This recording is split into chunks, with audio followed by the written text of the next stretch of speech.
नमस्कार, हरिओम चैनल में आपका स्वागत है। हमारा आज का विषय है बिहार की कला एवं संस्कृति। बिहार राज्य की संस्कृति महान, समृद्ध तथा प्रेरणापूर्ण रही है तथा महान भारतीय संस्कृति के विस्तार में बिहार का अहम योगदान रहा है।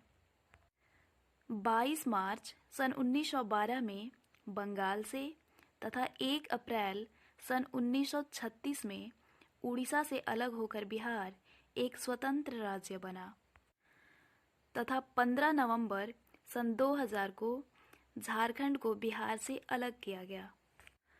उत्तर वैदिक युग से ही बिहार राज्य ने इतिहास के पन्नों में अपना विशिष्ट स्थान प्राप्त किया। बिहार में ही ईसा पूर्व 6ठी शताब्दी में धर्म सुधार के स्रोत प्रवाहित हुए थे, जिनमें गौतम बुद्ध तथा महावीर जैसे धर्म प्रचारकों ने पूरे विश्व को साम्य यानी समानता, मैत्री यानी मित्रता, अहिंसा, सहिष्णुता यानी सहनशीलता, प्रेम तथा सेवा की भावनाओं का संदेश दिया था। प्रारंभ से ही बिहार ज्ञान तथा संस्कृति का केंद्र रहा है।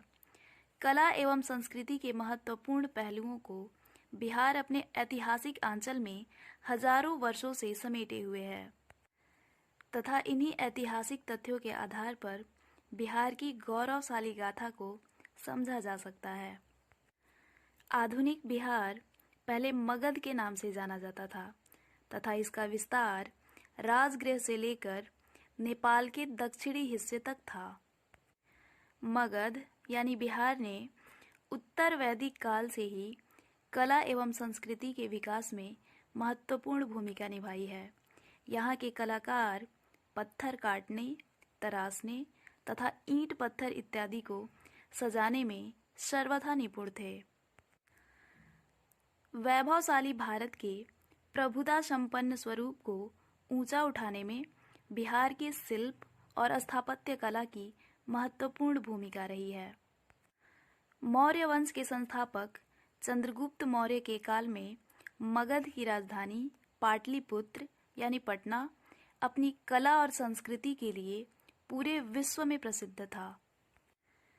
अशोक महान के शासनकाल में कलात्मक निर्माण में पहली बार यानी सर्वप्रथम लकड़ी की जगह शिलाखंडों का प्रयोग हुआ।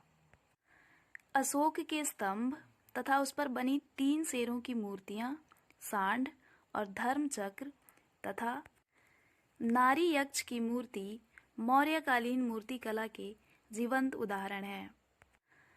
अशोक के शासनकाल से ही भवन निर्माण में पत्थरों का प्रयोग किया जाने लगा तथा शिलालेखों की शुरुआत भी अशोक के काल में ही हुई। बिहार में शिल्प कला की समृद्धि 12वीं सदी तक प्रतिष्ठित थी तथा गुप्त काल की कला पद्धति के अनुसरण से बहुत सी पत्थर तथा पीतल की मूर्तियां पाल राजाओं के शासनकाल में भी बनाई गईं। पीतल की मूर्तियां अधिकांशतः बौद्ध धर्म से संबंधित है तथा कुछ मूर्तियां ब्राह्मण धर्म से भी संबंधित हैं, जिनमें विष्णु तथा सूर्य की मूर्तियां पाई गई हैं। आपको ये जानकारी पसंद आई हो तो वीडियो को लाइक कीजिए, हमारे चैनल को सब्सक्राइब कीजिए तथा साथ ही साथ घंटी के निशान पर क्लिक करना मत भूलिए। धन्यवाद।